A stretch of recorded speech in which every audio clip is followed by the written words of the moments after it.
Dihormati, disayangi, disanjungi wanita hari ini.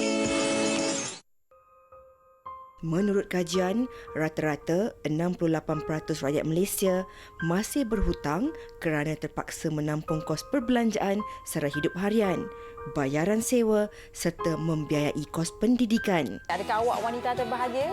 Ya, pastinya. Begitu juga dengan Sukita. Ya, dan kami harap anda di rumah penonton-penonton wanita hari ini juga cukup bahagia hari ini dan terus bersama kami sepanjang 1 jam pada 2 Disember, hari Rabu. Ya, tarikh yang cukup cantik, 21220 pada anda yang menyambut hari lahir ataupun ulang tahun perkahwinan. Selamat-selamat saja kami ucapkan dan harapnya anda pun pastinya sudah memulakan hari yang cukup bersemangat. Teruskan semangat itu pada hari ini. Okey, dan seperti biasa sebelum kami nak ke topik kita pada hari ini, kami nak ingatkan anda di rumah untuk sentiasa jaga kebersihan anda, keselamatan anda, tak kisah di mana jua anda berada, jaga keselamatan anda dan juga orang di sekeliling anda. Dan kalau anda mungkin dah pun tahu, setakat semalam bilangan kes baru yang dilaporkan adalah sebanyak 1,472 kes dengan bilangan kes yang baru yang sembuh sebanyak 1,552 kes. Dan jumlah paling tinggi dapat kita lihat ialah di Selangor iaitu sebanyak 891 kes, di Sabah 267 dan Negeri Sembilan 146. Dan jumlah kematian pada hari semalam pun sebanyak 3 dan menjadikan jumlah keseluruhan sebanyak 363. Dan pastinya hari ini kita harapkan jumlah kes turun, begitu juga dengan hari-hari yang seterusnya, dan ini merupakan tanggungjawab kita semua rakyat Malaysia, bukan sahaja menjaga kebersihan diri dan fizikal, sama-sama juga kita menjaga kesihatan mental antara satu sama lain, terutama di media sosial. Begitu mudah untuk bercakap apa saja, tapi kena ingat hati dan perasaan orang lain juga. Saya setuju apa yang Hawa kongsikan, kena jaga kesihatan mental juga, sebab kadang-kadang kita selalunya kongsikan berita yang mungkin tak sahih, kita tak tahu benar atau tidak, tapi kita suka sangat share. Itulah biasalah, kita dapat maklumat je, kita terus nak tengok siapa yang boleh forward paling cepat kepada grup-grup yang ada. Tapi kalau nak forward apa-apa maklumat pun, cek dahulu sama ada ia sahih ataupun tidak, dan cek dulu sama ada ia akan memberikan orang kesan kepada orang di sekeliling anda. Sebab ada orang kadang-kadang dia panik sangat, dia tak tahu nak percaya atau tidak, tapi dia panik menyebabkan situasi di sekeliling mereka kurang baik. Tidak ada faedahnya menyebarkan berita yang kita tak tahu lagi kesahihannya. Baik, bercakap tentang pandemik COVID-19 ini, Sugi, pastinya ramai juga yang terkesan. Pastinya kehilangan kerja ataupun gaji tinggal separuh, ataupun mereka yang berniaga tidak dapat lagi berniaga, dan pastinya nak tak nak ramai dalam kalangan kita juga perlu berhutang. Ya, betul tu Hawa. Sebab kalau saya kira dalam orang kata circle of friends saya sendiri, ramai yang kehilangan kerja, tapi yang paling saya orang kata membuatkan saya terkejut adalah komitmen mereka itu, bagaimana akan mereka melangsaikan hutang-hutang mereka. Sebab kadang-kadang ialah kawan kita mungkin ada yang orang kata gaji mereka 10,000, ada yang 3,000, tapi yang 10,000 tu ada komitmen yang tinggi menyebabkan mereka pun bingung macam mana saya nak langsaikan hutang. Yang 3,000 tu mungkin tak adalah komitmen sangat, so tak adalah dia membuatkan mereka risau. Tapi itulah persoalannya, hutang kita dalam norma baharu ni, kadang-kadang dah tak ada duit, kita nak guna kad kredit. Tapi kalau kita guna kad kredit, macam mana kita nak bayar balik hutang itu? Dan kalau saya boleh kongsikan juga, mengikut kajian kita di negara Malaysia adalah antara negara di Asia yang satu isi rumah tu mempunyai hutang yang paling tinggi. Dan bercakap tentang situasi sekarang ini pula, kerajaan pun ada pelbagai bantuan yang telah diberikan kepada rakyat di Malaysia. Tetapi sejauh manakah itu dapat membantu mereka dan bagaimana mereka perlu menguruskannya dan tidak mengambil kesempatan atas bantuan-bantuan yang telah diberikan itu.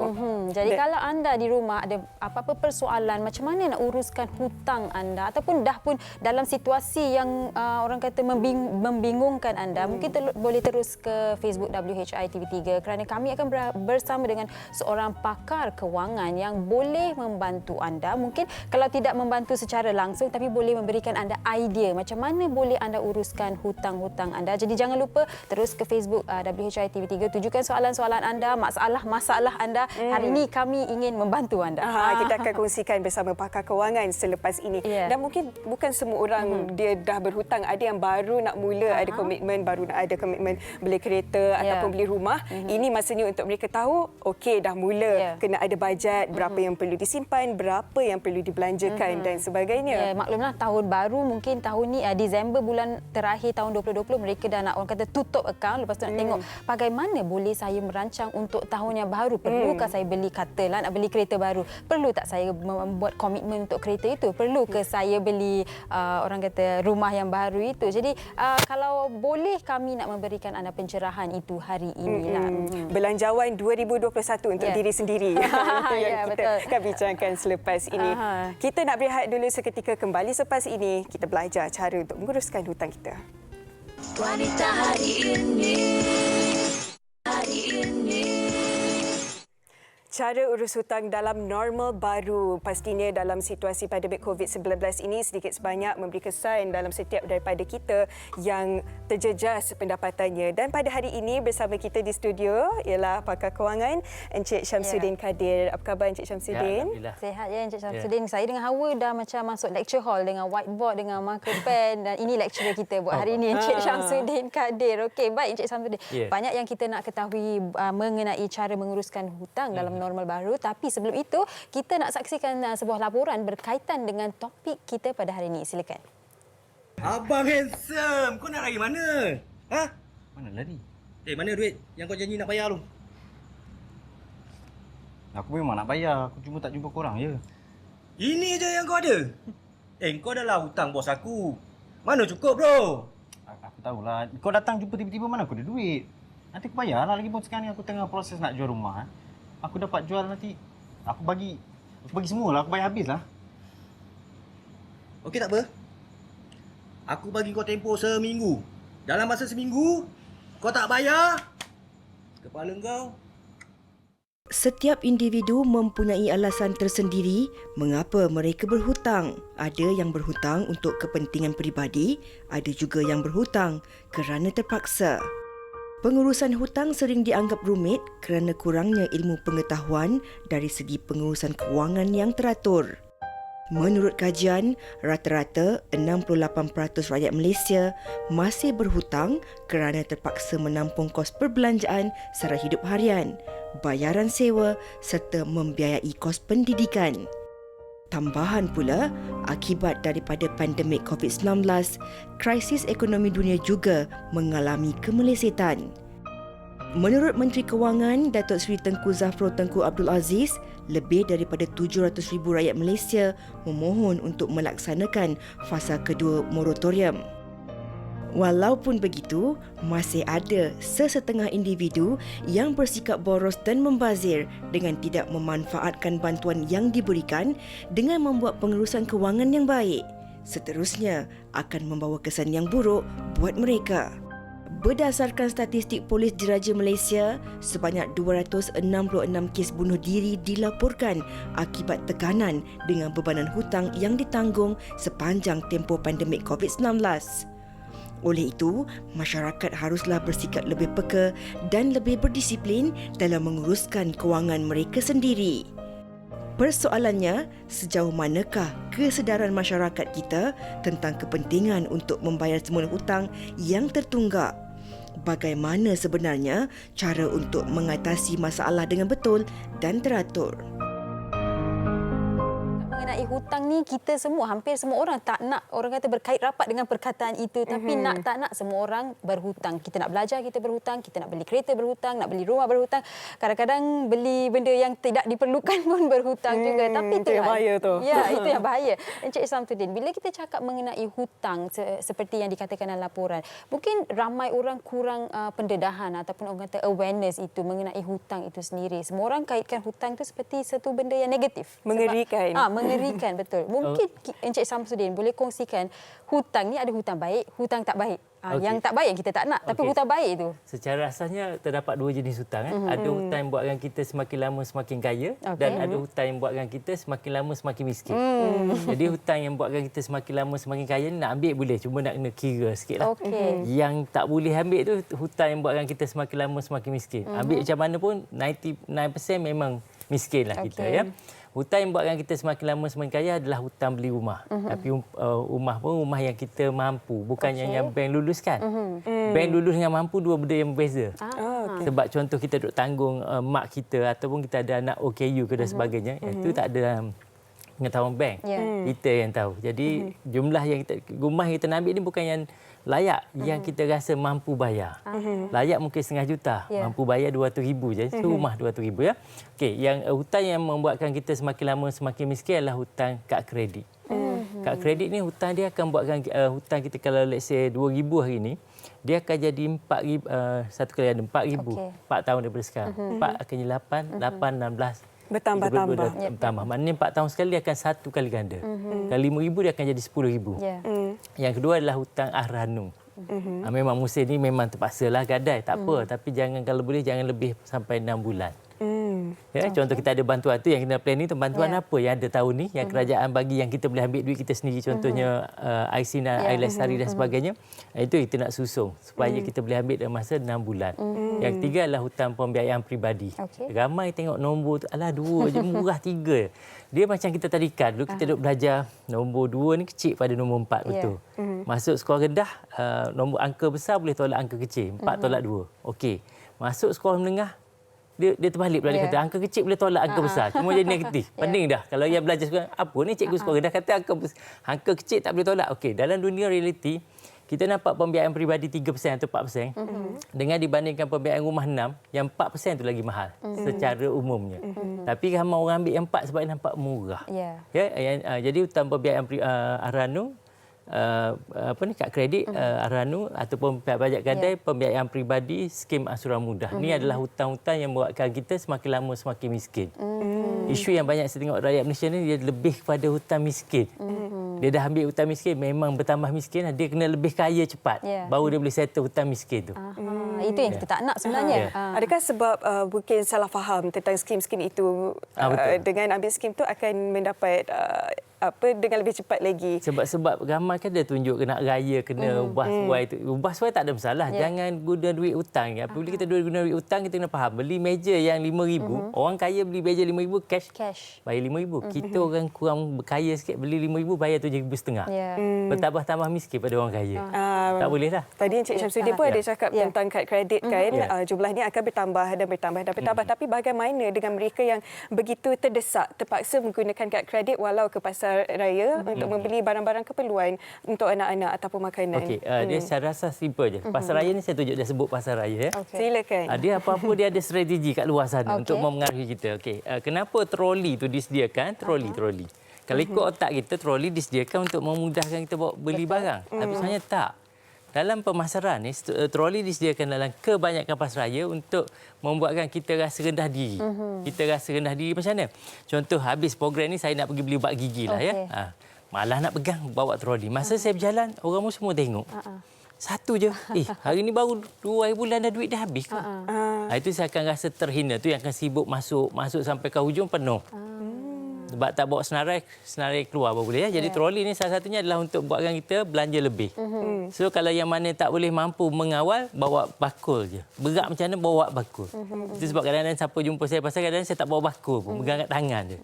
Lagi tu je. Sebab kan kita nak beli satu je. Ya, betul. Okey, kedua di pasar raya ni, kalau niat kita nak beli RM RM24, dia akan pastikan kita keluar habis RM100. Sebab strategi tu ada. Kalau tak perasan tengok dah dekat kaunter sementara menunggu giliran ada lagi benda yang jual kat kaunter. Betul. Tambahan-tambahan. Betul, Kan? tambahan aksesori itulah yang RM64 tu yang jadi ekstra tu yang tak perlu. Jadi nak pergi pasar raya syarat dia mesti kita bawa senarai. Senarai tu tak apa nak tulis kertas boleh dalam handphone. Kalau kita nak pergi tulis dulu kat rumah. Senarai kena buat di rumah. Jangan buat di pasar raya. Ramai orang buat di hujung ni baru keluar dengan senarai bil. Kan? Yang ni salah. Dia kena yang ni. Okey. So beli apa yang dalam senarai saja. Ya, sebab okey, apabila kita beli dengan kad kredit, memang kita rasa kita tak duit. Kalau kad kredit kalau guna kad kredit, jika kita beli, contoh kita niat nak beli 1,000, right? Kita sebenarnya akan beli, kajian menunjukkan kita akan beli 1,170, maknanya 17% ekstra. Ya, Siapa yang beli dengan cash, dia akan habis 1,000 je. Itu risiko juga, walaupun kita tak, contohnya kita ni memang berduit. The moment beli kat kredit, kita akan tend to beli ekstra. Okey, tapi mungkin Encik Syamsuddin boleh kongsikan juga mungkin mereka yang memang orang kata kekurangan wang lah. Okey, masalah kewangan sekarang ni terpaksa juga guna kad kredit. Bagaimana boleh mereka mengawal? Okey, mengawalnya pertamanya kita beli yang buat senarai dulu. Orang pakai kad kredit memang wajib ikut senarai. Kad rumah senarai dalam tu semua benda nak. Janganlah sampai nampak idea baru tapi kad rumah. Dan kalau boleh nak buat senarai kat rumah, buat lepas kita makan. Okey. Bila dah rasa kenyang, kenyang tulis. Jangan masa lapar. Lapar kat rumah pun senarai jadi banyak. Ya. Okey, itu satu yang kita buat senarai. Keduanya yang saya tengok, kalau saya perhati kebanyakan rumah saya pergi, membazir itu masih banyak. Senang je untuk wanita-wanita di luar sana. Okey, berapa cupak pula cawan untuk ambil beras tu yang cukup untuk family kita makan tanpa tambah. Kalau kita tak boleh jawab sekarang, maknanya kita dah membazir. Itu pertama. Dan maksudnya kita kena dah kahwin berapa puluh tahun ni. Dah ada bajetnya dah. Dah nak jimat tapi tak tahu pun untuk satu family berapa cawan beras yang cukup-cukup just nice dia orang tak perlu tambah. Tambah obesity right. Dah penyakit lain mari duit pula, duit klinik pula. Ya. Okey, so yang tu pertama. Kalau kita tak boleh jawab yang tu sekarang, maknanya kita dah membazir. Kedua, pernah berapa ramai keluarga di luar sana yang nak masak, contoh nak masak ayam, dia tanya dulu. Okey, Alu nak makan berapa ketul? Biasanya wanita ni minta maaf sebagai kalau ada 10 ekor, kalau ayam biasa potong 10 dengan 14 right. Contohlah kalau ambil 10, potong 10 besar sikit. Okay. Dia tanya tak dulu suami dia nak dia okey mana ni yang nak masak ayam lah, yang masak kicap. Siapa nak makan? Berapa orang? Okey, contoh 4 je, contoh family dia. Okey, 4 orang je nak makan. Family contohnya anak 5. Campur dia 7 patut. Dia masak kadang sekor-sekor tu dia masak. Ya. Dan dah membazir. Sebenarnya duit kita kena panjangkan tempoh. Tak kira masa COVID atau tak, benda asas kita tak buat. Iaitu panjangkan tempoh ayam tu hidup dalam rumah kita. Bukan hidup bergerak lah. Ya, jadi maknanya kalau let's say yang anak kita 3 orang je nak makan ayam. Tak ialah kata mari nak telur mata, kan jimatlah kita. Bukan kita kedekut ni jangan makan ayam, mari ni makan telur je. Itu kedekut ni kita tanya. Kalau nak makan 3 ekor kita gorenglah 3 ekor. Ya, persoalannya tanya nak masak kari pap. Kita beli set apa yang ada 10. Guna kad kredit ni. Okeylah fine, kita dah kira dah kena belilah kari pap tu ada 10 biji dalam tu. Okey, guna kad kredit dah. Ni pun senarai kat rumah fine. Tapi apabila goreng anak 3 orang contoh 5 orang. Tak apalah 2. Kita buat assumption 2. Kadang-kadang ada tak perasan pergi rumah orang atau rumah kita sendiri tak habis. Sebab kita tak tanya. Tanya. Kalau let's say yang nak makan 7, tak apa 3 tu jangan goreng. Kita ada untuk siapa tiba-tiba lapar. Tidak tak pasal-pasal pergi order benda lain pula. Just nak makannya kari pak je. Boleh? Itu dia ada contoh lah. Itu cara mengawal lah daripada kita tidak membazir. So bila kita tak membazir, kita tak orang kata overspend. Ya, sebab sekarang ni saya tengok masih pembaziran tu masih ada. Cuma kita tak faham, tak nampak. Yang ni ada tak orang? Tapi jangan pula tetamu datang rumah nak makan kari pak berapa ya? Berapa biji Nak goreng kentang. Bahaya tu. Untuk family kita sahaja. Ini rutin mungkin yang kita nampak remeh segi, tapi sebenarnya ini merupakan asas kepada cara kita nak urus kewangan dengan lebih baik. Dan sebab kita nak cari border macam beras tadi tu. Aku dah kahwin 10 tahun. Saya tanya, saya memang pergi rumah orang berapa? Tak tahu. Rumah tu. Kan apabila lebih nampak dah dia jadi obesity, lepas tu kos beli ubat diet pula. Dah tambah kos lagi. Dia sebenarnya untuk family jangan bagi dia tambah. Itu kos-kos tambahan. Tapi janganlah dia makan tu nasi kita letak 2-3 biji tu tak ada. Just nice lah. Just nice okey dah. Jadi tak ada anak nak tambah sebab musim COVID ni duduk rumah memang ramai makan je. Obesity. Sebab dia akan jadi stres. Okey, baik. Syamsuddin, kalau kita lihat hutang ni bukan saja kepada mereka yang bergaji kecil, tetapi kadang-kadang seperti Sugi katakan tadi, gaji banyak misalnya 10,000 pun dilihat jumlahnya banyak, tetapi komitmennya pun mungkin tinggi, lebih daripada kemampuannya. Bagaimana, berapa peratus-peratus yang perlu disimpan, perlu dibelanjakan untuk komitmen-komitmen? Itu soalan bagus. Dia sebenarnya gaji kita ni dia macam basic kereta lah. Tak kira kereta kecil kita bawa atau kereta mewah macam mana, kena ada brake. Tak ada brake memang masuk gaul ya. Sebab saya ada pelanggan lah juga gaji dia dulu 25,000, hutang kat kredit 40,000. Bulan-bulan bayar 20,000 ya. Sebab itu okey. Dia secara asasnya, tapi yang ni yang bergaji lah. Kalau gaji 1,000 tak boleh buat yang ni. Tak cukup, kecuali di kampung boleh. Di bandar memang tak boleh. 3,000 ke bawah memang susah. Okey, secara puratanya yang kita boleh kalau daripada gaji kita. Gaji kasar, okey, tolak. Okey, nak dapat gaji bersih ni ramai orang silap. Dia ingat gaji bersih lepas tolak ansuran penyakit yang dia cari tu, pembiayaan peribadi apa semua tak. Gaji kasar dia kalau kerja swasta tolak QSP je. Tokso ataupun PKSO tu. Okey, ataupun income tax dan zakat, itu saja. Kalau kerja kerajaan pejabat awam, yang ni tolak yang cukai dengan zakat saja. Itulah gaji bersih. Ya, bukan tolak ansuran, kan banyak ansuran dah kita ambil. Okey, daripada gaji bersih ni untuk kita belanja dengan bayar ansuran lah, tak kira ansuran apa yang kita ada, mesti kalau boleh tak boleh lebih pada 70%. Ya. Okey, mana 5% mungkin untuk tabung dana kecemasan. Kecemasan macam inilah apabila jadi COVID ke atau tiba-tiba kompresor, kereta rosak, dan 25 lagi untuk kita duit untuk masa depan kita ya. Masa depan ni maksudnya ialah kita penat-penat pergi kerja. Pergi pagi balik petang dapat gaji bayar hutang, itu yang silap kan. Jangan bayarlah kepada kita, maknanya masuk dalam dana-dana yang boleh bantu kita. Tengok masa sekarang contoh dividen. Orang yang ada macam tabung haji dan sebagainya kan. Whatever pelaburan lain dia dah tunggu dah bulan-bulan dividen insya-Allah. Jadi itu yang untuk bantu ni. Baik. Yang ni tak boleh lebih pada 70, tapi sepanjang saya buat kursus 20 tahun. Kalau rakyat Malaysia ni kalau ada 30 orang 27 belanja lebih pada gaji. Lebih pada sini, lebih. Jadi dia tak boleh macam kereta, kena ada break right. Kalau dia terlebih break dia dah tak makan, kena tukar. Maksudnya satu menonton program ni lah supaya kita dapat tajamkan balik kita punya break. So ini secara tapi mungkin ada orang juga di rumah sana yang kehilangan pekerjaan. Mereka nak tahu juga bagaimana saya nak uruskan hutang saya dengan apa yang saya ada sekarang ni. Tapi sebelum itu Encik Syamsuddin, kita nak dengarkan dahulu apa pendapat orang lain di luar sana mengenai topik kita pada hari ini. Bagaimana mereka menguruskan hutang mereka dalam normal baharu ni. Jom kita dengarkan. Buat masa sekarang ni pakcik yang utama sekali berkenaan dengan hutang rumah lah. Start lain pada bulan 3 itu hari sampai sekarang memang pakcik tak bayar lah. Lepas tu bagi teksi pun kena juga 1 bulan 800. Sebab memang tak mampu nak bayar. Sekarang ni time COVID ni orang pun tak ada. Kadang-kadang kita tunggu teksi sampai 2 jam setengah baru dapat satu trip. Sekarang hutang saya yang paling utama adalah pelajaran, hutang kereta dan hutang rumah. Macam saya dah berkeluarga ni, kita nak kena ada rumah, kena ada kenderaan, so bayar bilik rumah, kenderaan untuk pergi kerja semua lah. Itu memang banyak jugalah kita punya komitmen. Untuk sekarang memang tak ada pendapatan, jadi saya terpaksa menangguhkan pembayaran hutang lah sebab memang tak mampu kan. Apa yang simpanan sekarang ni hanya untuk kos sara hidup sahaja.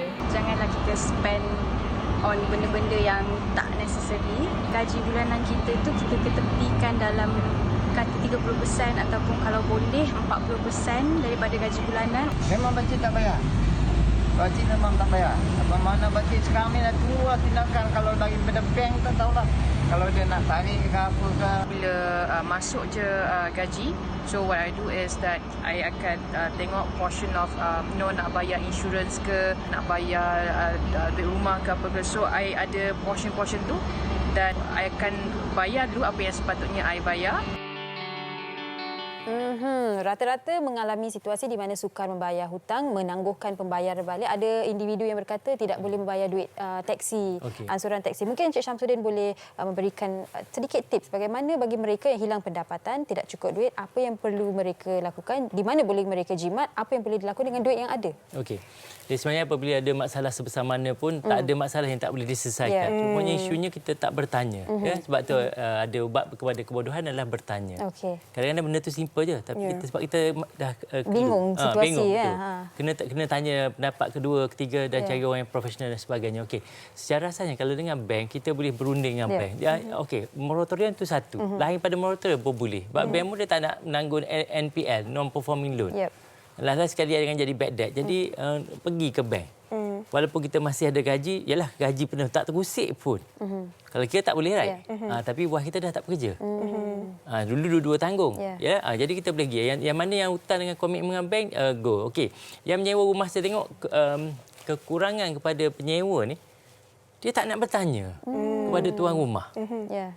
Boleh tak nak minta kurang? Saya ada penyewa saya, ada yang tanya, ada tak? Ada yang bayar, ada.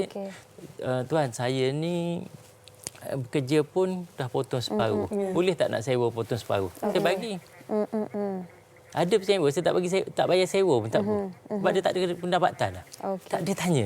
Jangan dia tanya, dia negotiate dengan dia. Dia bukannya pemilik tu pun kadang-kadang dia pun ada yang pertimbang, yang tak pertimbang rasa, tak boleh buat apa. Bertanya dulu. Orang kita ni kurang nak tanya.